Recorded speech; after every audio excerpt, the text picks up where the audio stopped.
boy Eagle Eye Miller. Welcome back to the channel, man. Thanks for y'all support. Thanks for viewing the videos, commenting. You know what I'm saying? Hey, it's been a minute since I chopped it up with y'all.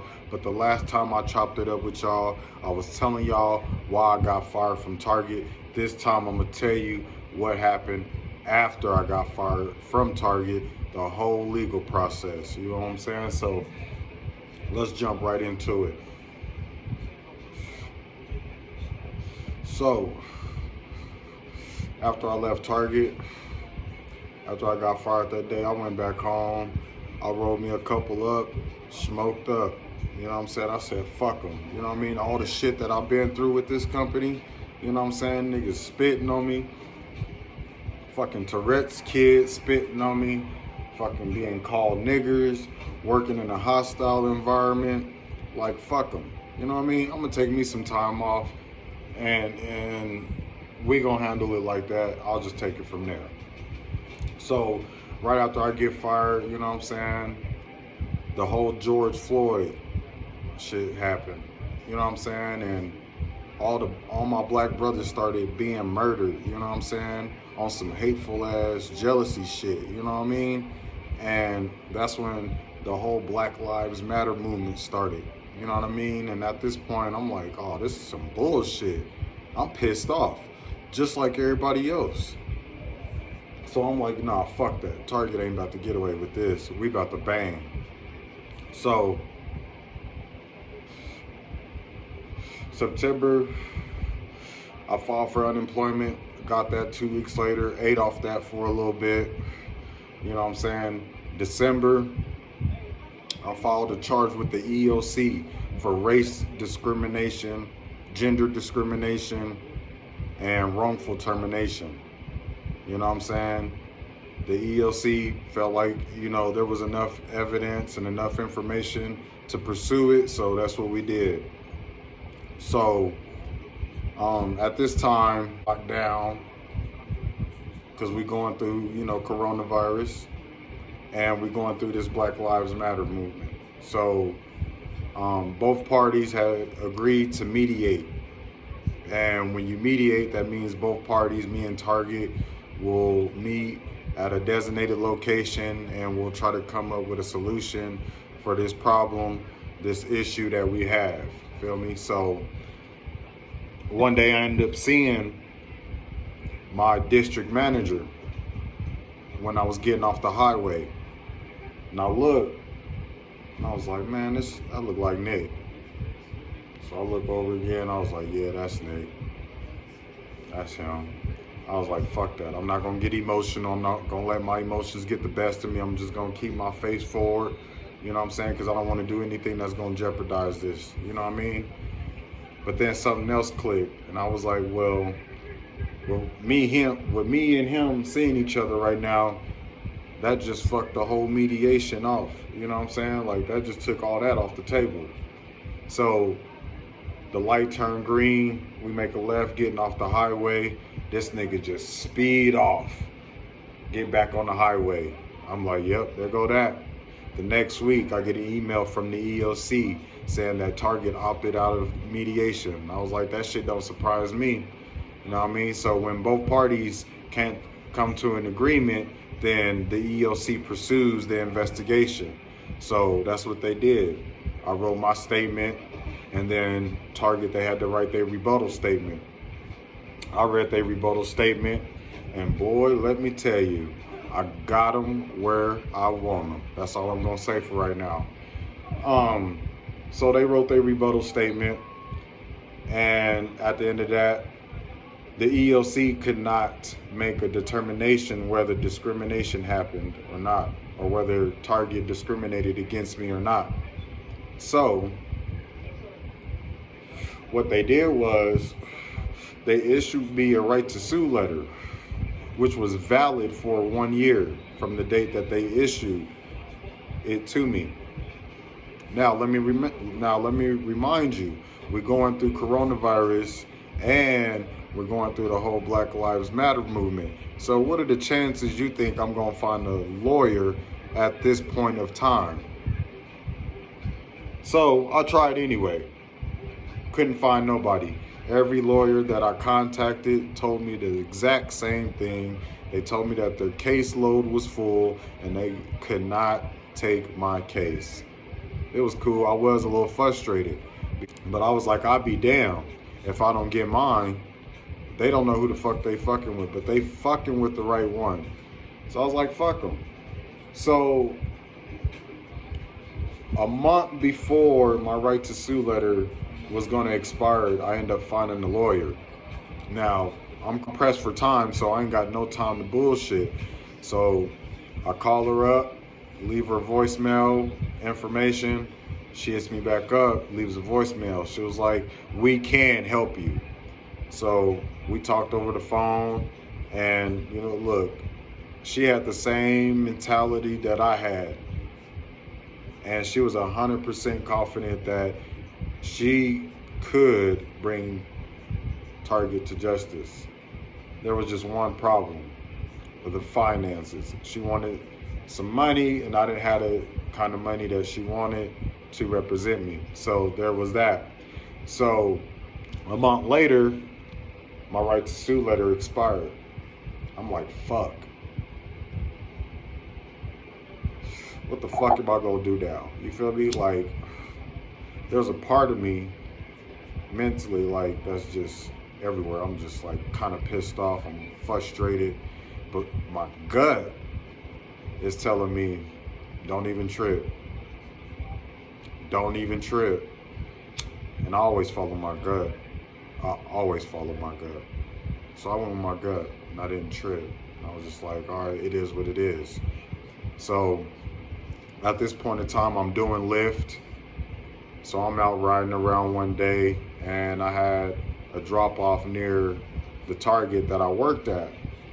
And so I was like, you know what, fuck it. Let me go ahead and take a break real quick. I'm gonna go see what's up over here. But I didn't go inside the store. I just stayed in the parking lot. And I'm smoking a cigarette. You know what I'm saying? I'm just smoking. I'm chiefing. And my gut just told me to look. Just look. So I'm observing, and I'm like, all right, I'm waiting for like a fucking push out or some shit. You know what I'm saying? And then I noticed a black dude in Target uniform. I'm like, oh shit. There's a nigga over here. They got a nigga working in here? Like the last time I worked in here, I was the only nigga. I was the only black male employee in that whole entire store. When they started hiring niggas up here, something sparked. I was like, oh shit, yeah, something happened up here. Something's up. You feel what I'm saying? That's what my gut's telling me. Something was up. I'm like, bet. So some time go by, you know what I mean? And one night I'm doing Lyft again, but this time I'm doing it at night. And I dropped off somebody at the Shotgun Willie's, which is located next to another Target in Glendale, Colorado. You feel what I'm saying? And when I drop them off, I see like, police lights and shit in the parking lot. And I'm like, damn, I wonder what the fuck happened over there. You know what I mean? You know how we is, we nosy. We like, what the fuck going on? So, I'm like, I'm about to go see what's happening. You know what I mean? Because that looked like apprehension. I know what apprehension looked like, especially what mines look like. I used to have multiple. Nigga, it looked like the whole police department was at the store. Hey, when I got done with that bitch. So I'm like, yeah, something's up. So I went over there and I got a video. It's titled, We Just Saved His Life, I think. And that's the night that I was at that Target. And so I pull up as close as I can get, you know what I'm saying, without interfering with the app. And I'm sitting there and I'm looking around for like a lot of merchandise. Cause I'm like, this had to be like some good shit for the police to be out here like this. You got the AP out there and shit in the parking lot. And as an AP, you ain't supposed to be in no fucking parking lot. I don't give a fuck what. I don't give a fuck what go down. You ain't supposed to be in no parking lot. So I know something was bad. So I'm observing it. I'd observed this dude in handcuffs, and then I observed a couple fucking air cans around him. I'm like, what the fuck? I'm like, this is like $25. You know what I'm saying? I'm like, what the fuck? I'm talking shit. So I'm hollering at the AP, because I know who he is and he know who I am. And I'm like, hey man, ain't y'all's dollar amount $50? Oh, we just saved his life, bro. We just saved his life. He was in there huffing air cans. Okay, so why is he in handcuffs then? If you just saved his life, why is he in handcuffs? He should be in the back of an ambulance or something. I didn't see no ambulance nowhere, no fire department. How are you saving his life if he's in handcuffs? Now at this point, I'm just getting under this nigga's skin because I want information. You feel what I'm saying? And I don't work there no more. So I gotta press him a little bit, you know what I'm saying, to get what I want. So I'm like, yeah, bro. I'm like, yeah, you better get that man Nick on the phone. So I was referring to anytime we have an apprehension that go bad like this, or it ends up in the parking lot, or you got to use handcuffs, shit like that, you got to report this shit to the district manager and your manager and all that shit. So I'm like, yeah, you better get that boy Nick on the phone. And that nigga gave me a piece of information that changed my whole mentality, my nigga. That nigga said, oh, that nigga, he don't work for the company and neither does you. Like, I was like, what? I was like, whoa. See, what he was trying to do, he was trying to piss me off with that little smart ass remark about me not working for the company no more. But little did he know, I was on some other shit. But then when he told me that the district manager didn't work there no more, I was like, yeah, something happened. Something went down. My guts go, hey, my nigga senses are going the fuck off. Something went down. You know what I mean? And hey, it ain't looking good for them. It ain't looking good for them at all. So at this point, I done observed what I need to observe to put some shit together. I done seen black workers at the Target that I used to work at that didn't have any black workers. It was me, the only black male employee, and one black other female employee. 2 black people in the whole entire store. But I was the only black male employee. And then you got this motherfucker telling me that the district manager ain't with the company no more. But then you talking about the same nigga who was preaching making good business decisions. That nigga don't work for the company no more? Okay. Yeah, something's up. So I'm like, all right, bet. So I'm feeling good about myself now. So I'm like, all right, maybe by, you know what I'm saying, me maybe pressing them a little bit, you know what I mean, made them change some shit in their policy. You know what I'm saying? Maybe me pressing them with the ELC did some fucking good. It's about fucking time. About fucking time. That was a proud moment for myself. I was like, good. Because I knew it had something to do with what happened with my case. I know it did. I know it did. I know for a fact it did. So time goes on, and I'm still like, you know, trying to put everything together. Feeling after you done app somebody a good app. You know what I mean? Like, I ain't felt that yet, but I feel that it's coming. And I'm just anxious. So it's just like, right now, I just got so much adrenaline rushing through me. You know what I'm saying? And it's just like that moment right before, you know, you about to go in for that app. They crossing the metal detectors and you don't know what the fuck is gonna go on when you app this motherfucker. But you gotta be ready for anything and everything. So time goes on, and one day I'm just chilling, and my gut, something just told me, just say, man, see what Target been up to, man.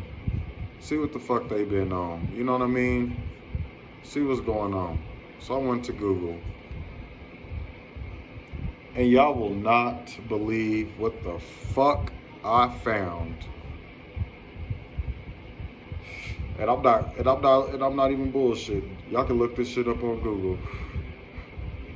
And it said Target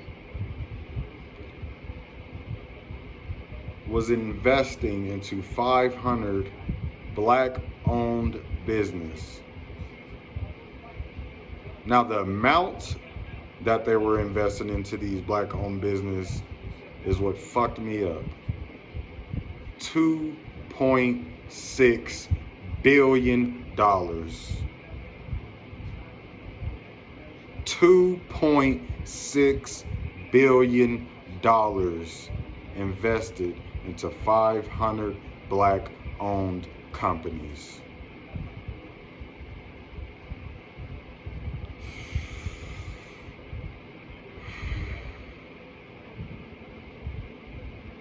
I'm gonna just let y'all sit on that for a little bit. I'm gonna hit this a couple more times. Stop to think, why would a company want to invest so much into one race? The people don't believe this shit, and I'm gonna tell you why that is. Because I stuck my foot up their ass, and I pressed them, and I did it, and I came out with the motherfucking win. So for all you APs out there, I just set the bar high for you. I don't think y'all ever gonna app somebody with a dollar amount that high. You tell me, why would a company want to do that? We've been battling racism all of our lives, and they didn't do this shit out of the kindness of their good hearts. Don't let them use these pretext reasons to fool you, because I'm gonna keep it real with you, 100. So like button, hit that comment box. Till next time, I'll holla at y'all.